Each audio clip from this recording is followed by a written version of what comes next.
Salam dostlar, axşamınız xeyir olsun. Mən Anar Hörmətli yeni videomla izləyicilərimin görüşünə gəldim. Bir neçə saat əvvəl ölkəmizdə böyük bir futbol bayramının şahidi olduq. Bəli, necə futbol bayramının şahidi olduq? Bununla bağlı fikirlərimi sizə bildirəcəm. Bizim Avropada yeganə qürur mənbəyimiz olan Qarabağ Futbol Klubu, necə deyirlər bugünkü gündə böyük nəhəng klublara başarılısı olan, oyunu ilə bütün dünyanı heyran edən Qarabağ Futbol Klubumuz Avropa nəhənglərindən olan Chelsea-ni Bakıda qəbul etdi. Böyük əzmkar mübarizə apardıq. Baxmayaraq ki, hesabda 1-0 geri düşdük. Və toparlanıb 2 gol o boyda nəhəng klubun qapısına vurmaq, birinci hissəni öz hesabına xeyrinə bitirmək, bu hər klubun işidir. Yəni, o boyda necə deyirlər, nəhəng klubdan mübarizə apar.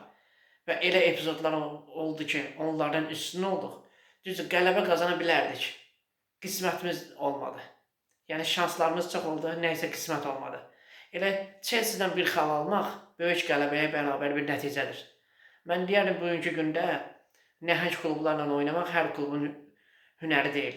Elə bunu bizim bu köhlən atlılarımız bacardı. Yəni bu oyunu ilə göstərdi ki, istənilən bir klub gəlsin Avropada. Nə bilim Barcelonası olsun, Real Madrid'i, PSG-si olsun.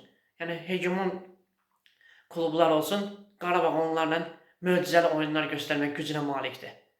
Bugün biz bunun şahidi olduq. Bir daha Qarabağ Futbol Klubunun baş məşqçisi Qurban Qurbanov olmaqla bütün oyuncularını, Azərbaycan xalqını, Qarabağ azarkeşlərini təbrik edirəm. Böyük bir qələbənin şahidi olduq. Qrup oyunu deməzdim mən buna. Bu Çempionlar Liqası finalına bərabər bir oyun izlədik. Təbriklər Qarabağ. Hər zaman möcüzəli oyunlarla, hər zaman azarkeşlərini sevindirən bir klubsan. Sənə böyük qələbələr yaraşır, böyük sevinclər bəxş etmək bizə qismət olsun. Bir daha təbrik edirəm hər birinizi. Böyük bir oyunun şahidi olduq. İnşallah bu oyunları daha da böyük nəticələrini görmək arzusu ilə qismət olsun bizlərə. Təbriklər Azərbaycan. Təbriklər Qurban Qurbanov, təbriklər Qarabağ.